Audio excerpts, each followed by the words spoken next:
Hello po, magandang araw o gabi sa lahat ng aming manunood. Sa nakita nyo sa intro, pupunta tayo sa Riverbanks Mall. Dito po tayo sa Marikina Riverbanks. And before that, welcome back po muna sa ating Family Vlogs channel, ang Marisol Templo Family Vlogs. And sa mga hindi pa po nakasubscribe, please subscribe, like and share, and comment down din po kayo sa mga gustong mag-comment. Please, I encourage you to do so kasi kailangan natin yan para makilala ko kayo at malaman ko kung saan at sino-sino ang mga manonood natin. So ito nga po, nag-ikot-ikot muna kami ng aking anak na pugi at gwapo dito sa paligid ng Riverbanks. And sa ganitong mga panahon, wala pang perya, hinahanap sana namin.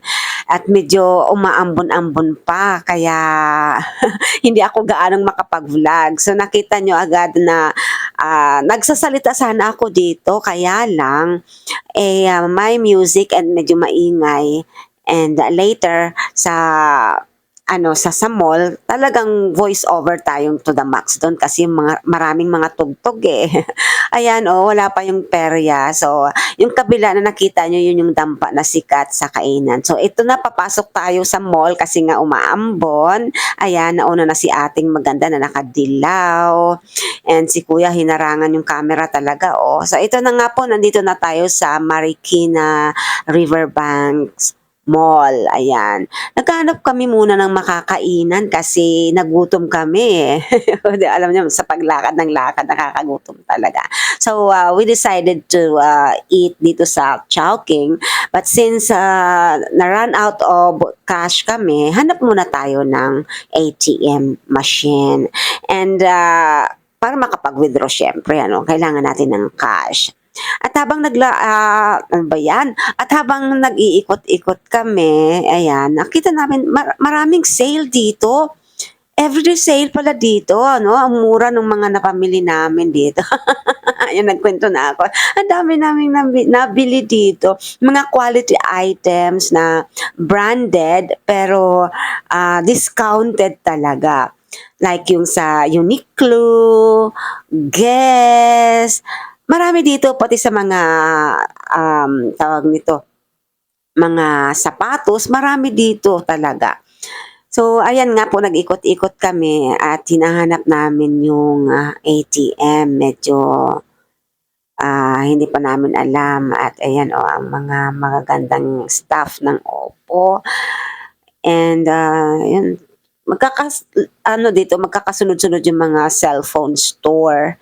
And yung iba nahiya, alam siguro nagva-vlog ako, tumalikod. Pero yung iba hindi alam, kaya okay lang sa kanila na nag-vlog.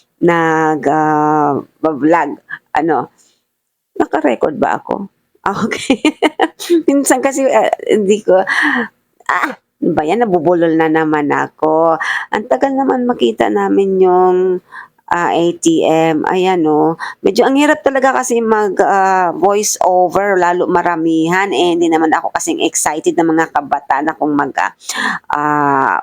voice over talaga to the max. Yan, ito maraming mga pang-karaoke dito, kung naghahanap kayo ng mga murang sound system dito, mga speaker, marami dito ang gaganda at marami ring mga damit dito, mura guys. Kaya punta kayo sa Marikina Riverbanks, sa free promotion na naman ako, Baka naman. Ayan, nandito na tayo sa ATM machine. So, kailangan nating hindi makita ang pag-withdraw. Baka yung ating mga bilyones ay makita nyo kung magkano ang balance. Ang ganda ng aso, ang cute. Gusto ko sanang sundan pero baka magalit yung may-ari. Ayan, malapit na matapos si kuya. And later, pupunta na tayo sa mall. Sa Chowking. Ayan, So, ito nga, nag-ikot-ikot kami. At tapos na pala kaming kumain nito, voice over na kasi ako. So, ayan, video muna tayo, kasabay ang picture. Syempre, hindi mawawala yan. alam niyo naman si Madam Daming Tita Maarte, kailangan laging istariray. Kailangan hindi nawawala yung mga pictures kasi as a vlogger and also a content creator, ang mga pictures ay kumikita. Sometimes mas malaki pa ang bayad niya sa sa mga videos, depende kung nag-viral yung video. So ito nga, pinopost ko rin to sa Facebook. So please sa mga YouTube subscribers ko, follow nyo ako sa Facebook, Marisol Templo, sa profile ko, and Marisol Templo Talk sa page, and also Tita Maarte sa ating page also. Yung Marisol Templo Talks nga po pala, mayroon siyang Madam Damin Marisol Templo Talks. Yun yung pangalan ng main page ko.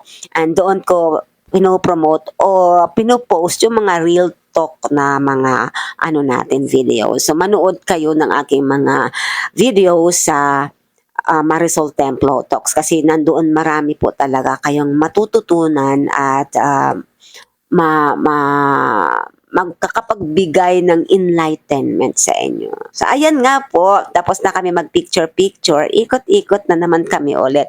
Malapit na ang Chinese New Year kaya naghahanda na sila, no po. Also na, at saka yung Feg-ebig, man. Feg-ebig month na naman. So ayan, pasok tayo sa guest, guys.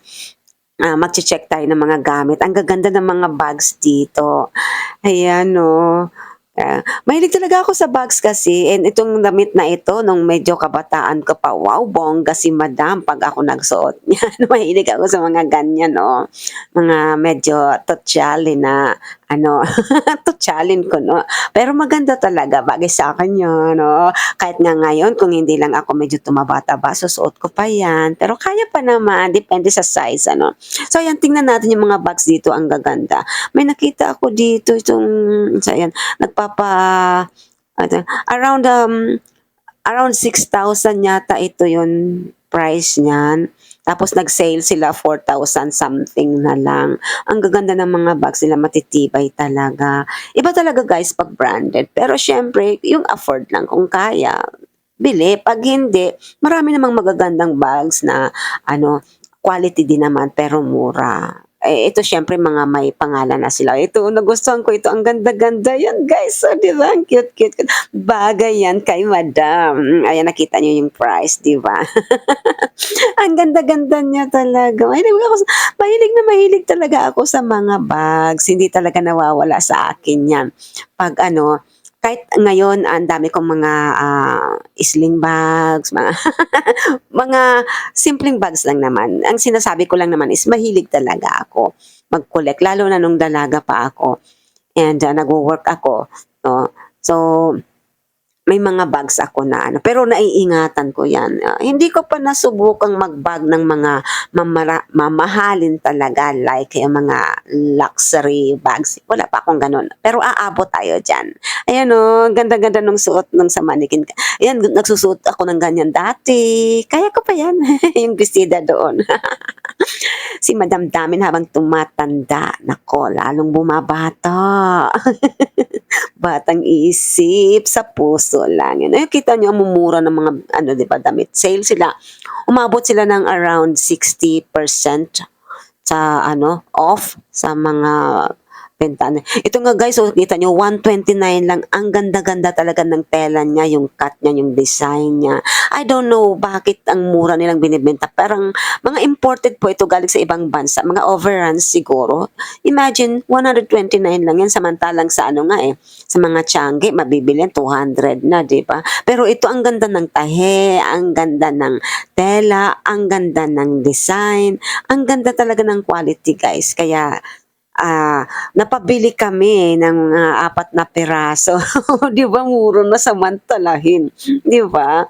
Mura-mura dito sa Marikina. At nakita namin nga pala yung sapatos ni Victor. Kilala niyo ba si Victor? Yung estatwang pagkalaki-laki sa may Bridgetown. Yan yung sapatos na ang itsura.